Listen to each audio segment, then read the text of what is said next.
SER Podcast. Bueno, pues hay actividad. Una mínima. Pero porque lleváis ya tiempo también, ¿no? Sí. Joder, qué susto. Ya.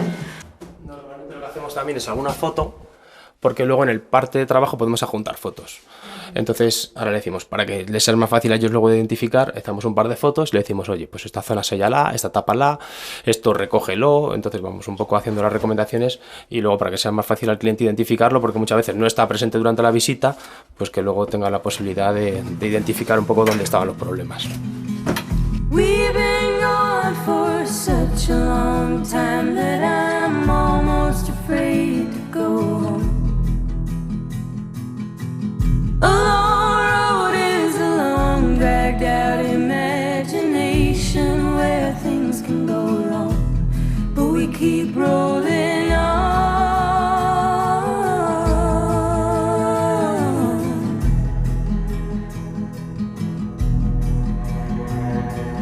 No, doctor, but if I was guessing, I'd say it was just growing pains. Painful as growing is, we can't forget. It's hard to get to taking the reins, and we'll all be okay.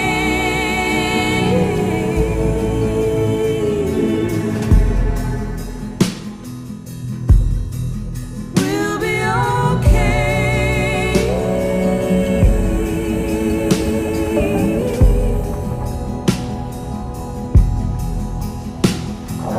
Dusty trails can lead you to a golden road, I've been told. Can't remember who it was or all she spoke. Will it pay for thoughts, leave me broke? 'Cause everyone's around and I'm still alone. Everyone's around right now and I'm still alone. ¿Qué tal, Juanjo? ¿Cómo estás? Pues bien, he llegado. ¿Has llegado? He llegado, o sea que bien. 12 de octubre. Sí, porque con los cortes que va a haber hoy con el cine, que siempre me hace reflexionar esto, ¿no? Que la especie, ¿no? La especie, A las ver. sapiens, que ha evolucionado, por una parte, porque tú ves, por ejemplo, los avances científicos, los premios Nobel, realmente en lo que estamos llegando a zonas de conocimiento alucinantes, ¿no? Y por otra parte, la fiesta nacional se celebra con un desfile de exhibición de fuerza militar, ¿no? Entonces yo pienso, ¿cuándo llegaremos al grado de evolución en el que eso se celebre pues con un desfile de maestros, maestras, médicos, médicas, Funcionarios, enfermeros, profesores. funcionarios, profesores, albañiles, soldadores metalúrgicos? Qué bonito sería. Es decir, Ya pasa el escuadrón de profesores de segundo. Claro, pero deberíamos haber alcanzado ya ese grado de evolución. O sea, ¿cómo es posible que en la fiesta nacional, a estas alturas de la humanidad en las que estamos, claro, luego ves lo que está pasando en Ucrania, lo que pasa en Gaza y tal, y dices, pues estamos ahí todavía. Pero ¿cómo puede ser? Pero además en todo el mundo. Corea del Norte celebra algo enseñando Desfiles. Sí. cohetes de largo alcance. Rusia hace algo, Estados Unidos hace algo. Y no podíamos celebrar una fiesta nacional. Bueno, básicamente somos así de fuertes, claro. En lugar de decir somos así de humanistas, Claro, o somos así de listos. Esto es, ¿no?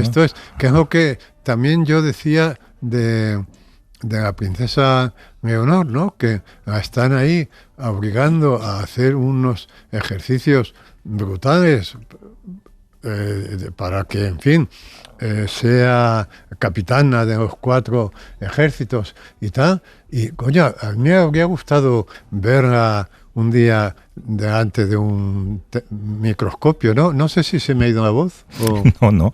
No sé, no se me ha ido, no, es que no me oía, pero ya me oigo. No, es decir, que la heredera del trono, la que va a ser jefa del Estado, su principal característica es que ha pasado por los 4 ejércitos. Hombre, pues yo no sé. 4 son. Creo que sí, ¿no? Son tierra, mar, aire y espacio. Bueno, 4, venga. Añadimos 1. Pongamos que 4, ¿no? Y entonces me parece que es como decir, pero bueno, todavía estamos, que me parece, no tengo nada contra las Fuerzas Armadas, sí tengo contra que haya un ejército que desfile detrás de una cabra. ¿Qué quieres que te diga? No me parece que los seres humanos deberían desfilar detrás de una cabra, pero bueno, es una mascota, o sea que no es que tenga nada, no quiero decir nada en contra de las Fuerzas Armadas, que me parece muy bien, y que la UME, por ejemplo, está haciendo unas labores estupendas, pero... Presumamos de otra cosa. Pero la fiesta nacional, oye, una paella y qué bien que los maestros y tal, qué bien que ya no hay barracones donde los niños estudian. Qué bien, ¿no? Que sí, ya... sí, presumamos de que se ha instalado aire acondicionado en todas las aulas, claro, ¿no? Claro, para que no pasen calor los niños. Esto es que nuestro nivel cultural ha aumentado, que somos más solidarios, que somos más hermanos, yo qué sé. Un mundo feliz. Pero es que no es raro, Javier, que a estas alturas de la vida, ya en ser humano, se haya desligado de la noción de tribu, que tiene que acabar con la tribu de al lado, defenderse de la tribu de al lado, y que nos unieran sentimientos de otro tipo, sobre todo esto, a gente que está sosteniendo a la sociedad, ¿no? Ya te digo, fíjate, los médicos, el mérito que tienen ahora, los enfermeros, las enfermeras, yo qué sé, los aviadores, los soldadores, de autógena. Qué bonito sería ese desfile. Qué bonito sería. Lo estoy imaginando. Todos ahí, un desfile con sus uniformes alternativo, ¿no? Sí, maestros, maestras. Los albañiles que tanto se arriesgan ahora en las obras por problemas de seguridad. Exacto, ¿no? Fíjate, los albañiles, 4 albañiles muertos. Hoy precisamente...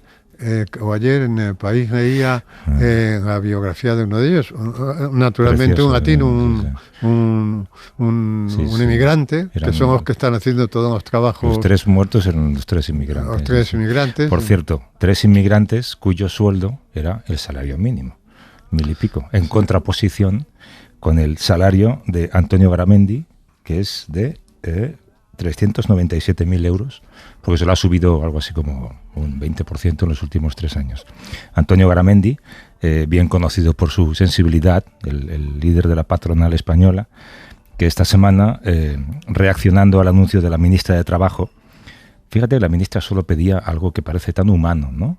Aumentar de 2 a 10 los días libres de un trabajador cuando se muere alguien cercano. ¿Tú te imaginas que se te muere un hijo y a los 3 días tienes que ir a tu despacho a trabajar? Es que, ¿quién no se puede imaginar la incapacidad de hacer eso, ¿no? Y la única propuesta era ampliarlo de 2 a 10. Y esto a Garamendi, que gana 400.000 euros, le hacía mucha gracia. Yo pedía un permiso del permiso de la ministra. Es decir, un permiso 10 días para descansar 10 días de los anuncios de la ministra. Yo, sinceramente, creo que sería así porque es agotador. O sea, tengo que decirlo, cada día es una ocurrencia nueva. ¿Se ha estudiado qué significa económicamente esto? No, esto es porque me apetece, esto es porque me queda muy bien, queda guay hoy a la mañana que tenía un desayuno y lo suelto. Claro, se toma a risa un tema tan sensible. Se quejaba Garamendi de que nadie se ha parado a pensar en las consecuencias económicas de una decisión como esta. Nosotros tenemos un mensaje de alguien que se queja de que Garamendi no se ha parado a pensar en otro tipo de consecuencias, que son las consecuencias emocionales.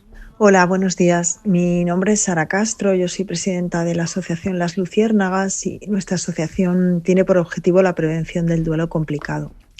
Acompaño personas en duelo y os quiero dejar este mensaje porque he escuchado al señor Garamendi que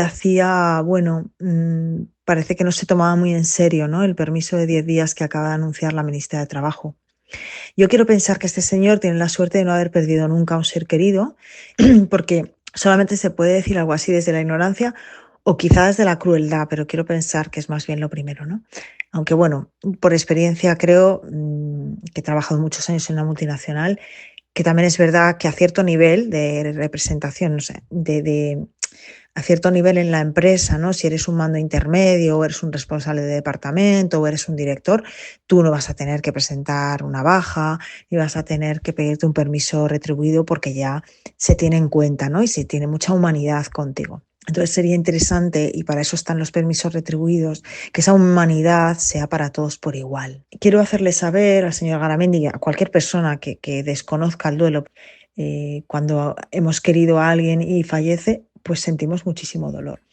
Pero esto se manifiesta a nivel físico, a nivel mental, a nivel emocional. Y los síntomas pues, pueden ser de insomnio, ansiedad, sentimiento de irrealidad y una falta, ¿no? Una pérdida de ciertas capacidades cognitivas, ¿no? Porque cuando la emoción es muy alta, pues a veces no podemos pensar con claridad. Y yo creo que es difícil que una persona en duelo agudo pues pueda atender adecuadamente su puesto de trabajo.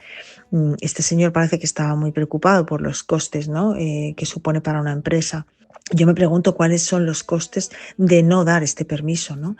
¿Qué costes tiene para la empresa que un trabajador pueda, pues eso, sufrir un accidente laboral o cometer un error con un cliente que haya que compensar económicamente? Quizá tiene sus costes también, ¿no? Si queremos estudiar esto desde ese punto de vista, ¿no? Y al final lo que ocurre es que vas al médico de cabecera, al médico de familia y te da una baja, ¿no? Y al final el duelo no es una enfermedad, el duelo es una experiencia vital, es un acontecimiento de la vida que nos va a ocurrir a todos en algún momento. Así que hay que entender esto, ¿no? La muerte forma parte de la vida y tenemos que tener en cuenta las necesidades que tenemos los seres humanos cuando la muerte llega a nuestra vida, ¿no? La muerte de un ser querido, y que esas necesidades estén atendidas. Gracias. Sí, pero ¿cuánto cuesta eso? Claro. Diría Garamendi, ¿no? ¿Cuánto cuesta? Yo me imagino a Garamendi de incógnito, yendo de incógnito todos los días por los sanatorios de Madrid, que creo que es donde reside, ¿no?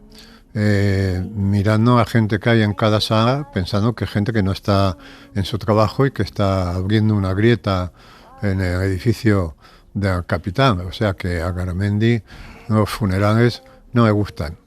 Pero si no me gustan, yo le diría que cogiera un día al metro a 6 de la mañana y que viera la cara de funeral que llevan trabajadores que van a trabajar a una obra que quizás se va a hundir, como la que se ha hundido hace poco, que no van a cobrar las horas extras, que van a cobrar un salario que no les permite ni alquilar una habitación, que pueden ser, que están bajo amenaza de ser expulsados todo el día, que vean la cara de funeral de esas personas. Y bueno, aparte de esto, tenemos que hacer una reflexión, porque claro, cargamos todo sobre Garamendi, porque además es en su manera de expresarse en público, es un poco bobo, siempre. Hace una semana comentábamos esta comparación que hacía entre este trabajador que a las 6 de la mañana está en el metro y un tenista, el primer tenista del mundo, ¿no? Que gana millones, ¿no? Y lo calificábamos de monologuista, ¿no? Pero tenemos que darnos cuenta de que Garamendi es la cara del empresariado español. La cara, el pensamiento y la sintaxis del empresariado español, porque si no, lo quitarían de ahí, ¿no? Este es el empresario español, este es el representante del empresariado español. No entiende nada, es sensibilidad cero. Deshumanizado. Cuando Garamendi dice, ¿alguien ha calculado cuánto costaría? Garamendi se declara como católico, lo ha dicho muchas veces, y estoy seguro de que no está escuchando esto porque estará escuchando la COPE.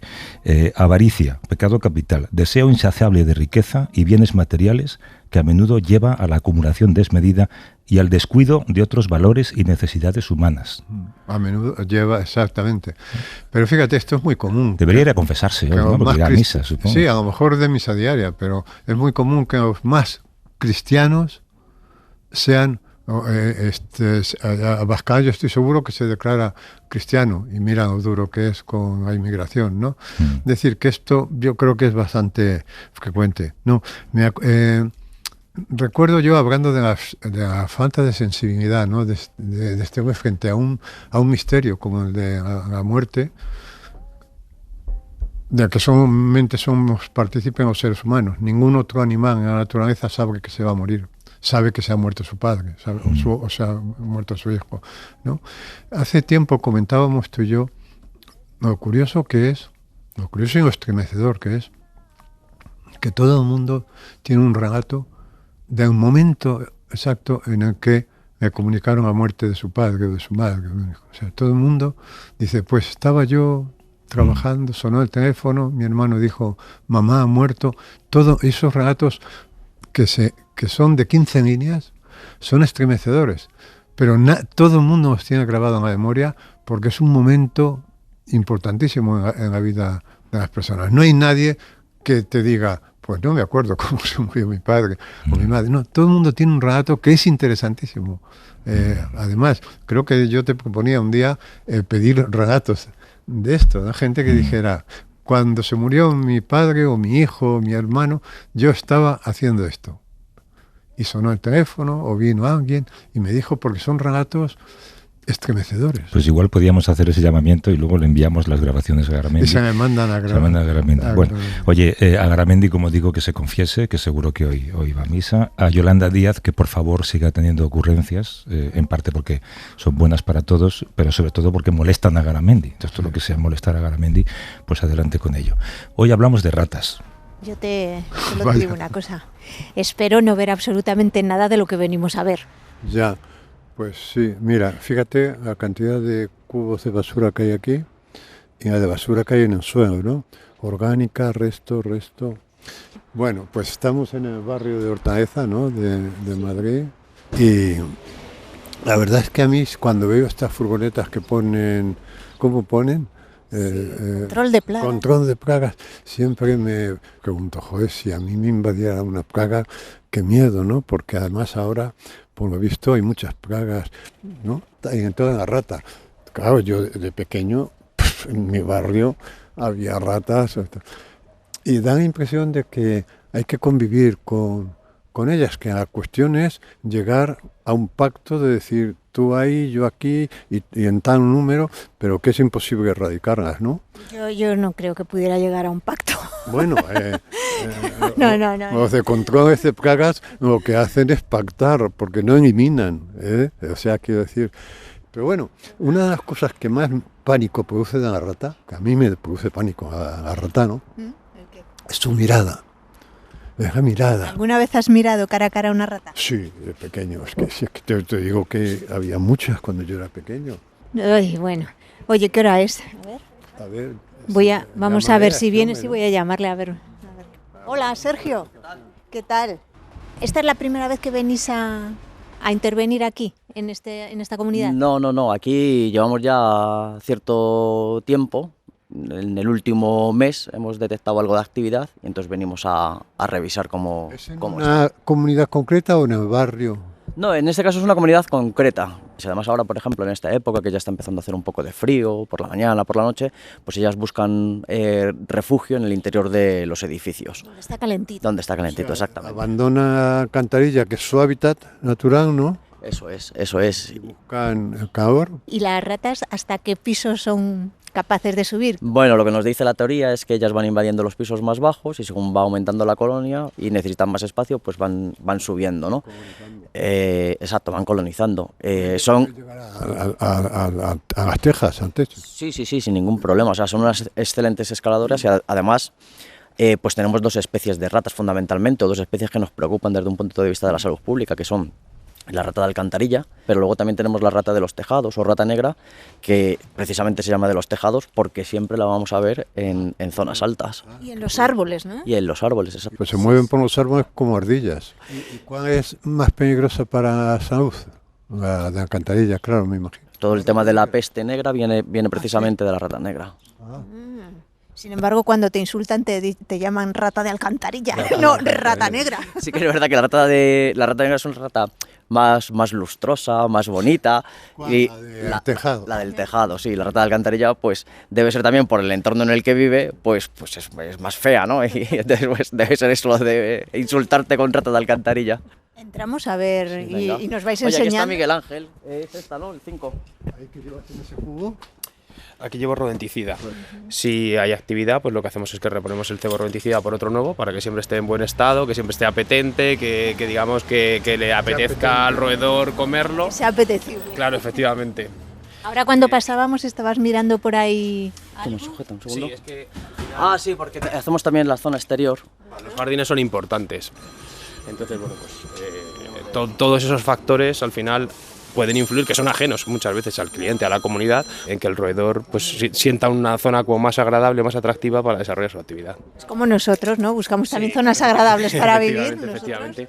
Mira, ves, por ejemplo, veo aquí esta ventana que la tiene oscilobatiente. ¿Ves estas conducciones, por ejemplo, que tienes aquí, que son cableado? Pues una rata puede acceder perfectamente a esta zona, luego subir por el cableado para arriba y entrarte pues perfectamente por cualquier ventana sin ningún problema. Por canalones, o sea, muchas veces por los canalones que recorren el edificio, cableado, tuberías de gas. Es que trepan como monos, ¿no? Sí, bueno, es que son muy ágiles. Sí. ¿Y por el váter? Es muy raro. O sea, hay mucho. Eso es una leyenda urbana. ¿Okay? Bueno, a ver, antiguamente, cuando por ejemplo, pues en una casa que sea a lo mejor muy antigua, sí que es verdad que hay posibilidades de que el desagüe vaya limpio, pero normalmente hoy en día todos los desagües tienen un sifón, un doble sifón, que permite que el agua pase en un sentido y no en otro. Entonces eso también evita que los roedores entren. Puede darse el caso en algunos sitios, sí, pero vamos, yo creo que en general... Lo normal es que en un edificio de pisos no te suba una rata por el váter ni mientras estás sentados y dejas la tapa levantada. O sea que podéis usar el baño con tranquilidad, que no suele ocurrir ya, por suerte. No te rías.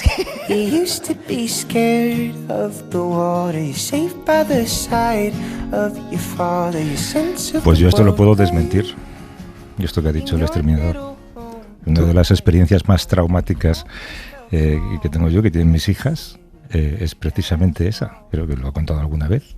En la casa en la que vivíamos en Washington había, como en todas las casas americanas, un sótano, que era un sótano habilitado, perfecto, ¿no? Habitable, moquetado, perfecto, donde ellas jugaban, era su lugar de juego.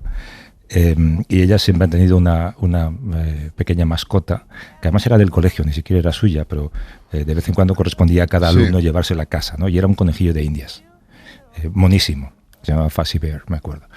Y un día de repente empiezan a gritar, había un baño abajo también, que Fuzzy Bear se ha caído al baño, al váter. Y entonces, claro, bajamos pensando que teníamos que rescatar al pobre conejillo de Indias, que por lo que sea se había escapado y tal. Y por un momento pensamos que era un conejillo de Indias, pero era una rata, si te digo de medio metro, es que no te imaginas el pedazo de rata que era. Saliendo por la taza del váter. Sí, saliendo por la taza del váter. Hicimos lo que hay que hacer en estos casos, es ir a Google corriendo. A ver qué se hace. Claro, a ver qué hacer cuando te sale una rata por el váter. Además de tirar de una cadena. Y lo primero que decía es, lo más importante, no cogerla por el rabo. Porque se revuelve. Se revuelve y te muerde. Bueno, entonces al poco vimos que estaba muy tocada, estaba un poco, no se movía, pero estaba moribunda. Entonces pues, pudimos cogerla con unos palos, meterla en un cubo y tirarla luego en una alcantarilla. Y luego nos explicaron que seguramente se debía a la nieve, que la nieve taponaba las alcantarillas y entonces las ratas buscan refugio dentro de casa. Y parece que hay muchos casos similares. Uno de ellos, por cierto, al director de cine Richard Attenborough, creo que también le pasó en su casa, que le salió una rata por el váter. Así que, bueno. Claro, porque son capaces... Me hubiera gustado no meter este miedo a la gente, no. pero que sepan que esto puede pasar. Pueden ser capaces de bucear ese trozo del sifón, claro. Claro, es que... si la desesperación las empuja... No, es que no, dice lo que nos explicaron, es que en realidad ese camino hacia el váter está libre, es salvo por ese pequeño sifón. Claro. Entonces que ellas perfectamente se pueden meter al agua y salir. Lo bucean y ya está. Y cuanto más cerca esté de las alcantarillas, como estaba en un sótano... Sí,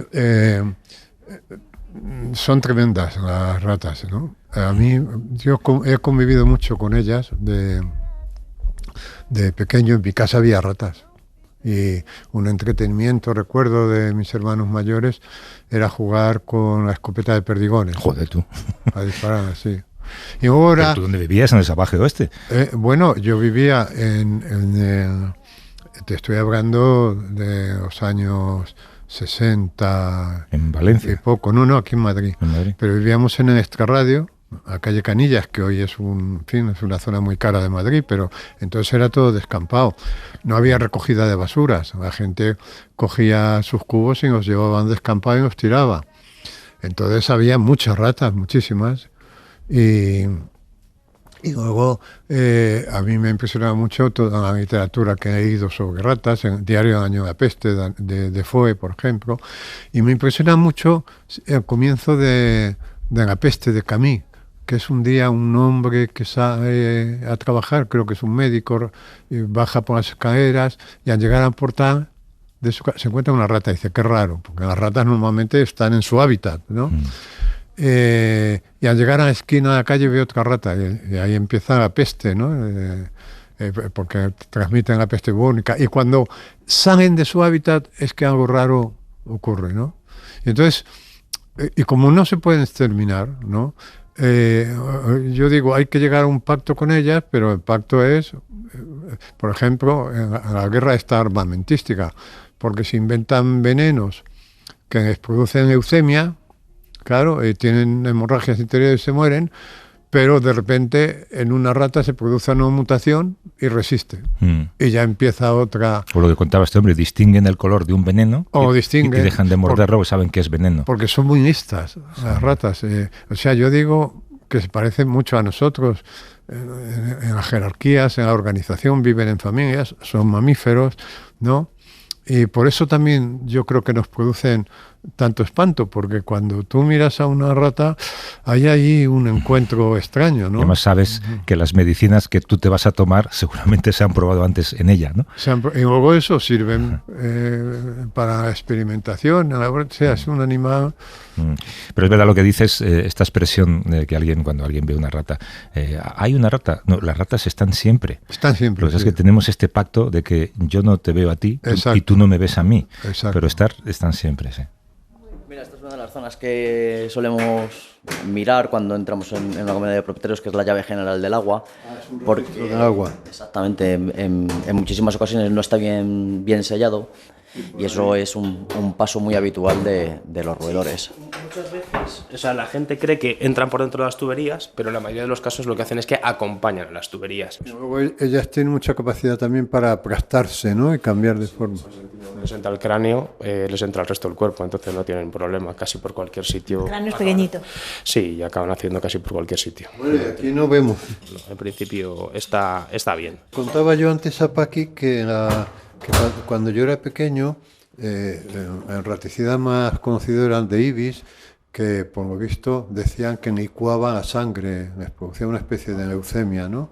Lo que ocurre es que mueren por derramamientos internos de sangre. Antes eran lo que se denominaban anticoagulantes de primera generación, de dosis única. Empezaron a generar determinadas resistencias y aparecieron los anticoagulantes de segunda generación, que son anticoagulantes que necesita el roedor varias ingestas para poder morir. ¿Por qué se hizo esto? Para que el roedor tampoco asociara la muerte, el malestar, a la ingesta de... Esto mata, esto no lo comemos. Claro, pero vamos a ver, eso la rata que se lo ha comido ya no puede volver atrás. Quiero decir, no aprende de eso porque se muere. En colonias, si una rata, por ejemplo, ve a otra comer algo y morir, directamente lo marcan para que eso no lo ingiera ningún otro roedor. O sea, como se comunican de esa manera, ¿no? Es una especie de comunicación. Con chillidos, o bien con hormonas, o bien con marcando ciertos sitios. Pero igual que aprenden, pues eso, que si comen algo se pueden morir. Por ejemplo, ¿no aprenden que si en esta comunidad las matan, es mejor no venir a esta comunidad? No, porque no asocian la causa con el efecto, que es lo que decíamos antes, ¿no? Porque no mueren con la primera ingesta. Y luego, una vez que alcanzan la dosis letal, a lo mejor tardan entre 24 y 72 horas en morir. Con lo cual pasan 6 días desde que han ingerido por primera vez, a lo mejor hasta que muere, con lo cual es imposible que ya relacionen, me encuentro mal porque he comido esto en esta comunidad. ¿Y a todos los venenos acaban ofreciendo tolerancia, resistencia? Esto es como una lucha de armamentos. Nosotros, desde nuestra asociación, que es ANECPLA, la Asociación Nacional de Empresas de Sanidad Ambiental, colaboramos en un estudio científico que hizo el INIA precisamente sobre las resistencias y nos llevamos la sorpresa de que existen resistencias muy acentuadas a los anticoagulantes que usamos con mayor frecuencia, precisamente. Entonces estamos ahora en una situación de alerta porque tenemos que buscar alternativas, claro. Con escopetas. Cuesta empatizar con el sufrimiento de una rata, lo siento mucho. Ahora mismo realmente el cebo es el sistema pues más efectivo que tenemos a nuestra disposición. Siempre va, digamos, controlado.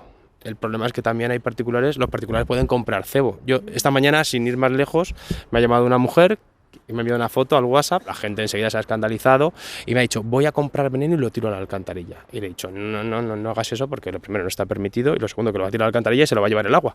Y va a acabar donde no queremos que acabe. ¿Cómo se organizan? ¿En familias? ¿En grupos? Sí, pues se organizan en colonias donde hay un macho dominante. Desde hecho, cuando hacemos una campaña de derratización, lo que suele ocurrir, o lo que la teoría nos dice que suele ocurrir, es que el primero en morir va a ser el macho dominante porque va a ser el que más coma, ¿no? Pero ¿está estudiado cuántas ratas tocamos por habitante en una ciudad como Madrid? ¿Quieres la tuya? Es la pregunta del millón, yo creo esa, ¿eh?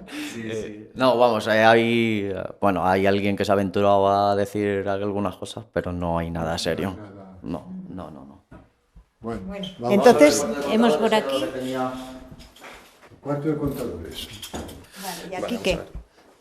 Mira, aquí tenemos, por ejemplo, un portacebos. Es un portacebos de seguridad, va cerrado con llave y el cebo está en su interior y no puede salir al exterior. Entonces, aquí lo que hace es que, como no ve a los lados, pues está más tranquilo, con lo cual come más cantidad, con lo cual alcanza antes la dosis letal y con lo cual, en teoría, muere antes.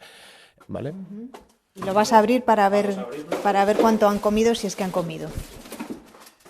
Es un cebo, como os ha dicho Sergio, anticoagulante. El principio activo es bromadionona y este en concreto son cebos de 28 gramos.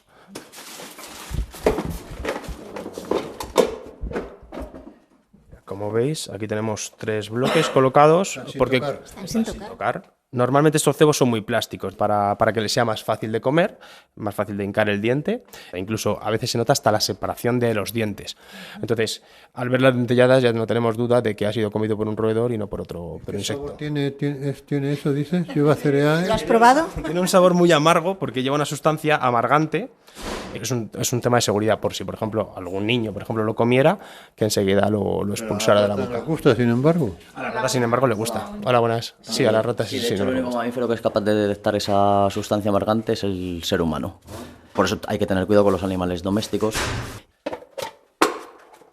Oye, ¿y es verdad que a lo más que podemos aspirar con las ratas es a mantenerlas a raya porque tenemos que convivir con ellas sí o sí, no hay manera de exterminarlas? Pues efectivamente, no tenemos ninguna posibilidad de acabar con el 100% de ellas. Pero ¿sería deseable terminar con el 100% de ellas o cumplen alguna función? En el caso de las ratas, lo que hacen es aprovechar también todo el tema de desperdicios que tenemos, de residuos, etcétera. Entonces, pues también tienen su papel ecológico, evidentemente. ¿Ves algo por ahí? Ahí tenéis algún excremento. O sea, ¿Sí? ¿Dónde? Ay, sí. Sí. ¿Y cómo es? O sea, que han pasado. ¿Cómo es posible que hayan pasado y no hayan probado cebo? No, porque seguramente esos excrementos serán antes de la... antiguos. Sí, antiguos. Si los tocas, los aplastas, están muy duros, son muy antiguos. Pero además lo que ocurre cuando comen cebo, habéis visto que el cebo es de un color, suelen ser rojos, verdes, porque ese colorante luego pasa al excremento, de tal manera que nosotros cuando vemos excrementos coloreados ya sabemos han comido cebo y que lo han digerido, con lo cual ese roedor ya no contamos con él. Conozco también a un exterminador que me ha contado algunas cosas. Sabes que las ratas, os lo habrán contado, los dientes no paran de crecer. Entonces tienen que estar constantemente mordiendo. Por eso, además de comida, muerden cables, muerden cobre, muerden sillones, muerden lo que sea. Pues no se mueren con sus propios dientes, atravesadas por sus propios dientes. Y este hombre una vez encontró una rata muerta con el veneno que él mismo había puesto, y es verdad que debe ser una muerte horrible, porque la rata estaba, como decías tú, se revienta por dentro con este veneno, ¿no? Entonces inmediatamente dijo, ay, mira, pobrecilla. Claro, yo le dije, joder, eres exterminador, ¿en qué equipo juegas, no? Sí. Estos exterminadores con los que estuvimos era curioso de ver porque, claro, estábamos en un edificio del barrio de Hortaleza de Madrid, ¿no? Y cómo detectaban ellos las partes huecas del edificio, ¿no? Como el edificio es como un cuerpo y el cuerpo tiene partes huecas. Entonces ahora cuando empieza el frío, las ratas empiezan a salir y buscando lugares, son de sangre caliente, en definitiva, tienen que mantener una temperatura corporal, ¿no? Y entonces van buscando refugio, pues por ejemplo, en un registro de paso de contador de agua, Claro. en los sitios más increíbles, ellos iban abriendo, porque además dices, bueno, ¿y cómo han pasado ahí? Pues por una ranura, porque se aplastan, porque van haciendo... Este hombre me dijo que caben, que si cabe tu dedo meñique, cabe una rata. Sí, porque se aplastan de una manera y luego tienen esta cosa de los seres humanos o que ya de la prehistoria, es decir, una familia tiene descendencia y la descendencia tiene que colonizar otros territorios más lejanos, no se pueden quedar porque no hay comida para todos, ¿no? Bueno, pues esto van creciendo las colonias, van creciendo y van conquistando territorios del edificio, ¿no? Y estos dos exterminadores, la verdad es que sabían un montón y tenían un discurso estupendo. No, pues, y puedes entender que al final acaben jugando en el equipo de las ratas. Sí. No, porque las ves, acabas cogiendo cariño. Oye, como valenciano, tengo que decirte que me ha contado Arturo Valls, que también es valenciano y que es mi oráculo de las paellas, al fin y al cabo, que antiguamente en Valencia se le echaban ratas a las paellas. Es posible que hay leyendas, yo no sé si era verdad, pero es posible que en los años del hambre, date cuenta que la rata es muy parecida al conejo, o sea, tú una rata ya pelada y partida y tal, un muslo de rata seguramente no lo distingues de un... Entonces, bueno, pues esto, en fin, hay también mucha literatura, ¿no?, sobre la persecución de ratas para comérselas. Finalmente es uno de los mamíferos que nos comemos. Si sanitariamente estuvieran controladas y tal, pues vamos, yo no tengo ninguna duda de que en los tiempos duros, y además se cuenta en las guerras y tal, que las ratas se perseguían para comerlas, claro. Siguiente parada. Esto es una pequeña cámara de que un hueco de la escalera. Yo cada vez que va a abrir una puerta pienso, va a saltar. Bueno, a veces ocurre, pero no con tanta frecuencia como puedes creer. Anda, aquí hay una tapa de alcantarilla. Ay, ahí sí que está mordido. Ahí ves que se ven las dentelladas perfectamente, no tiene mucho, pero aquí en esta esquinita y en el centro, que es lo que decíamos, lo primero que se comen, han mordido un poco. De todas formas, veis que aquí hay, mira esto, ves aquí estas manchas de grasa que ves aquí, no sé si las ves ahí. Sí. Esas manchas de grasa son muy características, es decir, cuando ellas tienen grasa en el cuerpo, en el pelaje, cuando están muy acostumbradas a pasar por una zona, pasan tanto por ella que acaban marcando esa zona. Y estas manchas de grasa son muy características. O sea, que sabemos que por ahí entra. Seguramente por aquí para arriba, sí, por este agujero, han pasado por este agujero, por aquí para arriba, y luego ves, eso comunica con el cuarto de contadores. Ahí se ve pasar el cableado del cuarto de contadores. Entonces, posiblemente de aquí pasan hacia el cuarto de contadores que hemos revisado antes. Claro, que tú veas de repente una rata, por ejemplo, en tu casa, no significa que haya una plaga, ¿no? Cuando una rata ha entrado en casa, lo normal es que exista alguna deficiencia estructural en la vivienda que haya provocado ese acceso. Ellas me imagino que también son listas en el sentido de no meterse, meterse en un piso puede ser una trampa porque pueden morir, ¿no? O sea, sí. Que ellas... Claro, ellas normalmente con la presencia humana lo que hacen es huir, ¿no? Que siempre se habla de que si las ratas son agresivas y demás. Y... Las ratas no se te enfrentan, no saltan, te muerden. Sí, pero sí se sienten atacadas, ¿no? Se sienten atacadas, sí, yo las he visto de pequeño. Sí, pero cuando había muchas ratas en Madrid. Pero las has visto agresivas, ¿quieres decir? Plantando cara. Sí, claro, y sobre todo si erais niños y ibais a por ellas con palos, pues seguramente que ellas se defendían, claro. Estamos de punta. O sea, se erizan, se ponen de pie o chillan incluso, pero normalmente suele ser para eso, para decir, oye, déjame y yo te dejo a ti. En el tema de incidencias, que también hablábamos de... que es una pregunta, ¿no?, muy recurrente, pero ahora hay más ratas que antes. Pensamos que hay varios factores que influyen en esto, ¿no? El primero de todos, la poca tolerancia que existe a la presencia de insectos o roedores en todos los lugares. Pues nuestros abuelos, incluso nuestros padres, eran más permisivos con con la presencia de... O sea, no es que haya más, es que nosotros somos más tiquismiquis. Sí, influye muchísimo. Y luego también es que hay más denuncias, porque es mucho más accesible hoy en día el poder presentar una denuncia. Si nosotros vemos una rata ahora paseando por aquí por la calle... Hay más sensibilidad, ¿no? Hay más sensibilidad. ¿Y ahora qué vais a mirar? Tienen aquí un patio aquí detrás y que tienen creo que también una arqueta. Y vamos a ver si hay actividad también por aquí. Está un poquito más abandonado, ¿no? Sí, aquí como veis pues ya empezamos a encontrar zonas de refugio, ¿no? La piedra en este caso está muy crecida, mucha hojarasca en el suelo, estamos viendo ahí una lata de cerveza, en fin, entonces... Ahí hay una cámara de aire, Sí. que veis esa zona de ladrillos, Sí.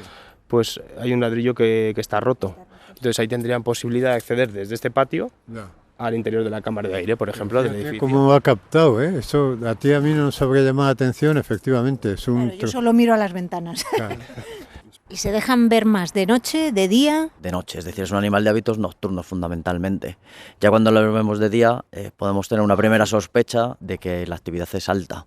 Hablábamos antes también de otras plagas, ¿no? Sí, ahora hay un problema muy importante de chinches. Estaba erradicado desde los años 70, aquí en España no se había vuelto a hablar de chinches y ahora las empresas del sector estamos recibiendo llamadas a diario de viviendas, hoteles, etcétera, con problemas de chinches. Es un problema muy grave. ¿Pero ¿y por qué pasa esto? Por la globalización, ¿no? Que nos ha traído muchas cosas buenas, pero también nos arrastra a otras que no lo son tanto, como... Una maleta, una bolsa de viaje, una mochila. Entonces entramos en una habitación y ¿qué hacemos? Repasamos el colchón a ver qué pasa. Yo, No, porque no las ves. yo siempre Hombre, lo hago. Yo ¿Tú lo siempre, haces? sí, yo siempre que voy a un Tú sabes hotel, pero buscarlas. claro, exactamente. Sí me gustaría decir también para tranquilizar a la gente que los hoteles tienen contratadas empresas que gestionan las plagas dentro de sus instalaciones y están muy encima de esto. Es decir, no asustemos tampoco a la gente diciendo que hay chinches en todas partes. No asustemos a la gente y no le digamos lo que nos está enseñando ahora en su teléfono móvil. Pero es verdad que esto, Como por están ejemplo... escondidas en... Claro, muchas veces... Ahora están escondidas pero amontonadas, ¿eh? Sí, normalmente... No solitarias, la chinche no es solitaria. No son solitarias. Al final funcionan por feromonas de agregación y cuando se juntan varias eso llama la atención a más y como al final buscan reproducirse pues se van juntando. Incluso creo que aquí tenéis, os puedo enseñar, mira, estos son huevos. Eso blanquito que veis ahí, esos puntitos, en este caso es la estructura de un somier. Pero, ¿Tú qué has estudiado, perdona? bueno, yo soy técnico superior en salud ambiental. Ahí en el móvil tienes la fototeca, en la cámara de los horrores. Efectivamente. Tienes de todo. O sea, son mis hijas insectos, mis hijas ratas, mis hijas así es continuo. Pero bueno, yo creo que en este sector es lo normal, también te lo digo. Como los pescadores, ¿no? En vez de mostrar el pedazo de salmón que han pescado, dice, mira qué pedazo de rata acabo de sacarle aquí. A veces te encuentras, pues yo que sé, una rata albina, una rata blanca o una cucaracha que acaba de mudar y es blanca, pues eso claro, enseguida, mira lo que me he encontrado, mira, o sea, Rarezas. claro, rarezas que te encuentras. Bueno, nosotros nos vamos sin ver una rata, con lo cual me parece fantástico. A mí también. El reto conseguido. Ni viva ni muerta.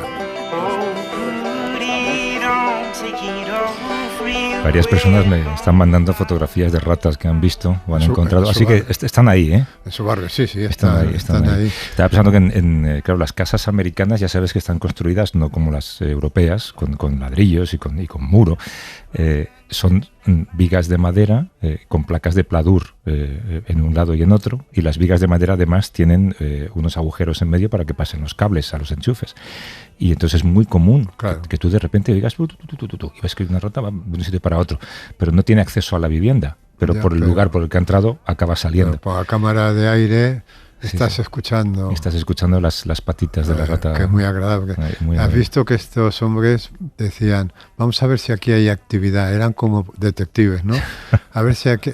Y hay una cosa que nos contaron también, que como tienen imitaciones en la convocación de venenos, claro, por razones de salud, mascota, niños, ponen muchos placebos, que suena raro, ¿no? Es decir, aquí vamos a poner un placebo. Y bueno, pues un placebo es una cosa que no es va a matar, pero que te va a indicar si hay actividad, ¿no? Claro, actividad. Actividad. Y luego, lo de las chinches es muy curioso, porque claro, yo también he convivido de pequeño con las chinches, y las chinches se habían erradicado, Claro. pero han vuelto, y las chinches se meten en las costuras. Sí, los Yo- dobladillos de los colchones. Yo sobre tengo todo. unos amigos que tuvieron una plaga de chinches en las costuras de las hamacas del jardín, de los muebles del jardín, que son de lona. Y estaban ahí metidas. Y entonces decidieron lavarlo todo, pero como a 90 grados, ¿no? Y sobrevivieron. Sobrevivieron. Las chinches, sí. O sea que es un animal muy... Y claro, la chinche ahora te viene en el dobladillo de un pantalón de alguien que viene de la India. Factoría, sabe Dios dónde, ¿no? De Navia, sí. Y de ahí saltan a una silla, y de la silla saltan a un perro, y del perro saltan al sillón, y ahí se quedan y hacen colonia. De todas maneras, yo tengo que decir, me estoy acordando ahora de una cosa que pasó cuando fuimos a hacer un programa con las selecciones americanas hace años, y estaban Lourdes, Paqui y Teo, y recuerdo recogerlos, creo que en la estación de tren, si no recuerdo mal, porque volaron, no me acuerdo dónde, llevarlos a un restaurante, y en el camino, en el centro de Washington, pero al lado de la Casa Blanca, lo primero que vieron era una rata grande en la acera pasar por delante de nosotros. ¿De día? No, acaba de anochecer. Pero les asustó, a mí no me asustó tanto. Quiero decir normal? Que yo no he visto en Madrid, creo que una sola vez he visto una rata en Madrid, pero tú no puedes pasar un día en Nueva York sin ver una rata. No puedes coger el metro de Nueva York sin ver una rata. Qué bárbaro. Te lo digo por este concepto de la tolerancia. Sí. ¿No? Son diferentes niveles de tolerancia. Allí supongo que están más acostumbrados, porque eso sí que es un problema, lo que tienen allí, sobre todo con las basuras. Bueno, Juanjo, pues igual hemos estropeado el desayuno a más de uno. No, sí, no, a mí no, no creo, porque me parece que es muy interesante, ¿eh? Y en la literatura sobre ratas es muy interesante. Yo recuerdo haber leído, creo que era un folleto de Ibis hace años, donde contaba, por ejemplo, una guerra en Nueva York que hubo entre las ratas del campo y las ratas de la ciudad, cuando la ciudad estaba creciendo. Y fue una verdadera guerra que se llevaba a cabo por debajo, en un hábitat que está por debajo de nuestro, pero que los expertos la detectaron, y era interesantísimo. ¿Pero qué pasaba? Que estaban luchando porque, claro, digamos. sí, porque las ratas urbanas estaban empezando a ocupar los espacios de las ratas del campo. Y hubo una guerra, pero muy cruenta, y muy cruenta y muy humana. En fin, espero no haber estropeado la paella dominicana a nadie. Y muchos recuerdos a Garamendi. Vale. Hasta luego, Juanjo. Hasta luego.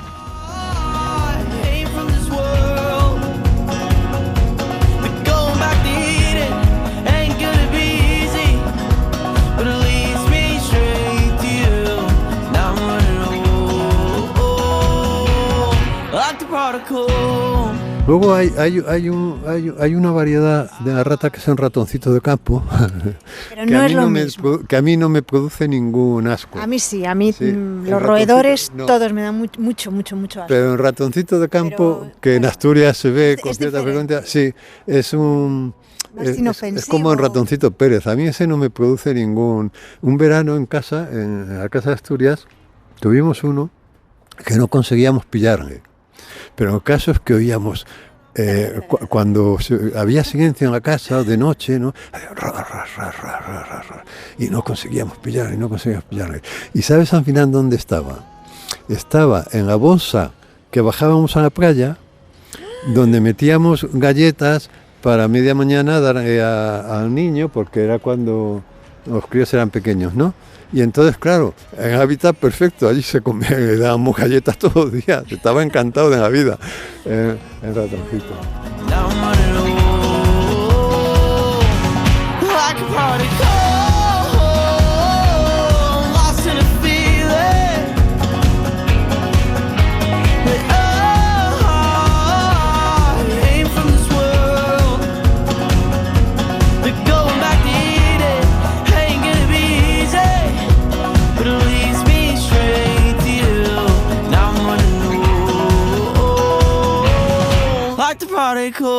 Para no perderte ningún episodio, síguenos en la aplicación o la web de la SER, Podium Podcast o tu plataforma de audio favorita.